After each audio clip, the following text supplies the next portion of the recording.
Perkenalkan, saya Selviana Vita Rizky, mahasiswa Poltekkes Kemenkes Aceh jurusan Gizi. Jadi pada video kali ini saya akan menjelaskan sistem 5 meja di Posyandu. Tapi sebelum itu saya akan menjelaskan apa itu Posyandu terlebih dahulu. Jadi Posyandu itu adalah usaha kesehatan bersumber daya masyarakat yang dikelola dari masyarakat, oleh masyarakat, serta untuk masyarakat itu sendiri. Untuk pergerakannya, Posyandu dijalankan oleh kader. Kader Posyandu sendiri adalah orang yang dipilih untuk bekerja secara sukarela dalam melaksanakan pelayanan kesehatan di Posyandu. Di dalam Posyandu ada yang namanya sistem 5 meja. Nah, di sini saya akan menjelaskan tahap-tahapan dari kelima meja tersebut. Yang pertama, meja 1. Pada meja 1 ini adanya proses pendaftaran. Jadi masyarakat yang ikut Posyandu seperti misalnya balita, ibu hamil, ibu menyusui harus mendaftarkan diri terlebih dahulu. Untuk balita yang sudah memiliki KMS, minta KMS-nya, kemudian catat nama balita pada secabik kertas, kemudian selipkan pada KMS tersebut. Namun jika balita belum memiliki KMS, maka berikan KMS yang baru, kemudian isi kolom dengan sesuai. Selanjutnya catat nama balita dan selipkan pada KMS. Selanjutnya ibu dari balita diminta untuk melanjutkan ke meja. Pada meja kedua ini adanya proses penimbangan atau pengukuran. Di sini saya akan menjelaskan beberapa cara untuk pengukuran yang baik dan benar. Yang pertama, mengukur berat badan menggunakan dacin. Pertama-tama, gantung dacin pada tempat yang kokoh seperti penyangga kaki 3, kosen pintu, dan dahan pohon yang kuat. Di sini saya menggantung dacin pada dahan pohon yang kuat. Selanjutnya, atur posisi batang dacin sejajar dengan mata penimbang. Kemudian pastikan bandul geser berada pada angka 0 dan posisi paku tegak lurus. Selanjutnya, pasang sarung timbang yang kosong pada dacin. Kemudian, seimbangkan dacin dengan memberi kantung plastik berisi pasir yang diletakkan di ujung batang dacin sampai kedua jarum tegak lurus. Kemudian, masukkan anak ke dalam sarung. Selanjutnya, baca hasil penimbangannya. Selanjutnya, mengukur berat badan menggunakan timbangan. Pertama-tama, pastikan timbangan diletakkan pada lantai yang datar. Kemudian pastikan jarum timbangan berada pada angka 0. Selanjutnya, anak yang akan ditimbang sebaiknya menggunakan pakaian yang ringan seperti jaket, sepatu, dan aksesoris lainnya harap dilepas. Naikkan anak ke atas timbangan dengan posisi kaki timbangan tetapi tidak menutupi jendela kaca. Selanjutnya, pastikan anak dalam keadaan diam dan lurus depan. Tunggu sampai jarum timbangan berhenti, kemudian baca hasil penimbangannya. Ketiga, mengukur berat badan menggunakan timbangan bayi. Pertama-tama, letakkan alat timbang pada alas atau lantai yang rata. Kemudian, bayi yang ditimbang sebaiknya menggunakan pakaian tipis seperti alas kaki, jaket, dan topi dilepas. Kemudian pastikan jarum timbangan berada pada angka 0. Selanjutnya, letakkan bayi ke atas timbangan dan memastikan bayi dalam keadaan diam. Tunggu sampai jarum timbangannya berhenti. Kemudian baca hasil penimbangannya. Yang keempat, mengukur tinggi badan anak menggunakan mikrotois atau mikrotoa. Pengukuran ini sebaiknya dilakukan oleh 2 orang. Pertama-tama, mikrotoa digantung 2 meter di atas lantai sampai jarum menunjukkan angka 0. Kemudian lepaskan penutup kepala seperti topi atau hiasan rambut, sepatu, dan juga kaos kaki anak yang akan diukur. Kemudian anak berdiri tegak dengan kaki sedikit terbuka, kepala menghadap lurus, serta pantat, betis, dan tumit harus menempel ke dinding. Selanjutnya, petugas 1 menggerakkan mikrotoa ke bawah hingga kepala bagian atas, sedangkan petugas 2 mempertahankan posisi anak. Kemudian baca hasil pengukurannya. Yang kelima, mengukur panjang badan bayi. Untuk pengukuran ini juga harus dilakukan oleh 2 orang.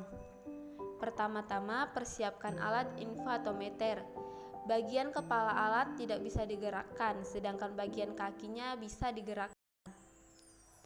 Kemudian pengukur 1 berdiri di daerah skala pengukur dan pengukur 2 berdiri di daerah kepala. Selanjutnya, letakkan bayi pada bagian kepala. Pastikan kepala bayi lurus sejajar dengan infatometer. Kemudian luruskan tungkai bayi dengan cara menekan lutut bayi ke bawah dengan cara yang lembut. Selanjutnya, tarik footboard untuk mengukur panjang badan bayi hingga menempel pada kaki bayi. Kaki bayi yang menempel posisinya jari harus menghadap ke atas. Kemudian baca hasil pengukurannya. Yang keenam atau yang terakhir di sini ada mengukur lingkar kepala bayi. Pertama-tama lepaskan penutup kepala seperti topi atau hiasan rambut yang lain. Kemudian letakkan bayi dekat dengan asisten pengukur atau ibu si bayi. Selanjutnya pengukur berdiri di sisi ibu atau asisten yang sedang memegang bayi. Kemudian letakkan pita lingkar kepala di bagian kepala bayi. Posisikan pita pada bagian tengkorak kepala bagian depan, sedikit berada di atas alis, tegak lurus dan sejajar dengan wajah. Pastikan posisi pita berada di atas telinga. Kemudian, setelah pita diposisikan dengan baik, tarik untuk menekan rambut dan kulit. Jangan menarik pita terlalu ketat. Kemudian baca hasil pengukurannya. Selanjutnya, setelah anak selesai diukur, catat hasil pengukurannya pada secapit kertas. Kemudian selipkan pada KMS. Selanjutnya, ibu dan anak diminta untuk meneruskan ke meja ketiga. Selanjutnya, pada meja ketiga adalah proses pencatatan hasil penimbangan pada KMS. Di sini saya akan menjelaskan cara pengisian KMS yang baik dan benar. Di sini saya sudah memiliki KMS. KMS yang saya gunakan di sini adalah KMS model baru. Jika KMS model lama, di situ ada warna yang membedakan perempuan dan laki-laki. Merah muda untuk perempuan, sedangkan biru untuk laki-laki. Namun pada KMS yang saya gunakan di sini bisa digunakan langsung oleh laki-laki dan perempuan. Untuk KMS model baru ini namanya ada di lembaran belakang. Di sini saya sudah membuat, sebut saja namanya A. Si A ini lahir pada tanggal 23 bulan 10 tahun 2020 dengan berat badan lahir 3 kg. KMS memiliki beberapa informasi. Ada informasi yang dituliskan secara horizontal dan ada informasi yang dituliskan secara vertikal. Untuk yang dituliskan secara vertikal ada berat badan anak dalam satuan kilogram. Seperti 1, 2, 3 itu menandakan 1 kg, 2 kg, 3 kg dan seterusnya. Dan di sini ada garis-garis kecil. Garis-garis kecil di sini menandakan kenaikan berat badan 1 ons. Jadi setiap kenaikan 1 garis itu berarti kenaikan 1 ons. Kemudian di sini ada pita warna, ada warna kuning, hijau muda, dan hijau tua. Untuk pita berwarna hijau menandakan anak dalam keadaan normal, sedangkan pita berwarna kuning menandakan anak dalam keadaan gizi kurus dan gemuk. Sedangkan untuk pita berwarna merah itu menandakan anak dalam keadaan sangat kurus dan sangat gemuk atau gizi buruk. Selanjutnya ada informasi yang dituliskan secara horizontal. Pada kolom pertama ada umur bayi. Umur bayi dalam satuan bulan mulai dari 0, 1, 2 dan seterusnya. Di lembar pertama hanya ada sampai 24 bulan atau 2 tahun. Nah, 0 bulan di sini maksudnya adalah berat badan lahir bayi tersebut. Bawahnya ada tulisan bulan penimbangan. Di kolom ini akan diisi bulan di mana anak tersebut ditimbang. Bulan di angka 0 ini merupakan bulan anak lahir. Nah, di sini si A lahir pada tanggal 23 bulan 10 tahun 2020. Lalu selanjutnya pada angka 1 dituliskan bulan anak tersebut melakukan penimbangan pada umur 1 bulan dan seterusnya. Kemudian di sini ada kolom berat badan dalam satuan kilogram. Pada bulan 0 dituliskan berat badan anak ketika lahir. Pada bulan 1 dituliskan berat badan anak saat melakukan penimbangan pada usianya 1 bulan, dan begitu seterusnya.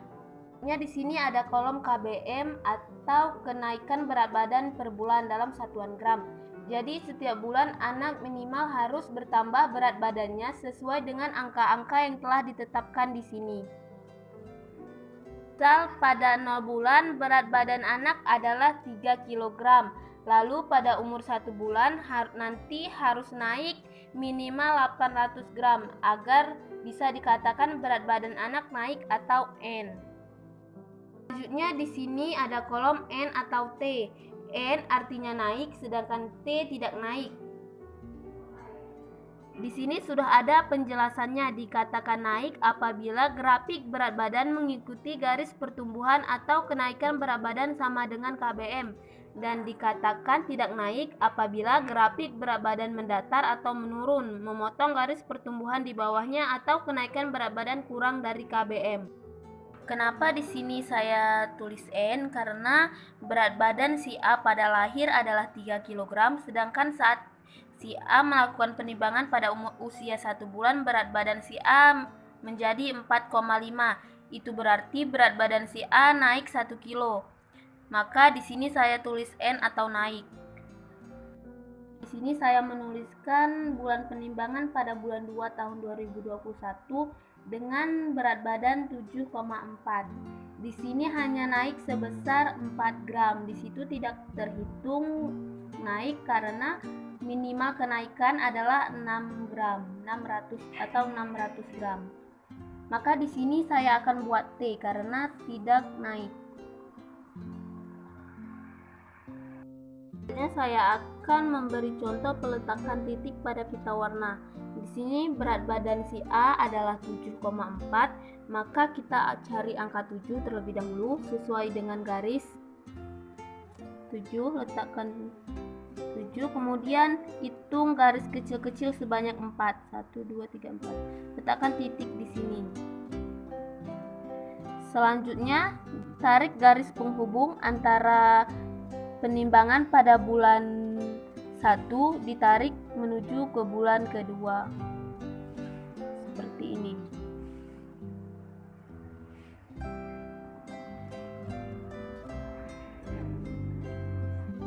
Perlu diperhatikan di sini adalah keterangan yang sudah dituliskan di bawah KMS, yaitu rujuk ke petugas kesehatan bila tidak naik 2 kali berturut-turut atau BGM atau bawa garis merah. Nah, jika nanti di sini pada penimbangan ke bulan ketiga tidak naik, maka itu dikatakan 2 kali tidak naik berturut-turut, maka kita perlu merujuk ke petugas kesehatan untuk tindakan lebih lanjut. Selanjutnya di sini ada kolom ASI eksklusif. Kolom ini hanya sampai 6 bulan karena ASI eksklusif dimulai dari bayi baru lahir sampai dengan bayi berusia 6 bulan. Tadi cara-cara pengisian KMS yang benar.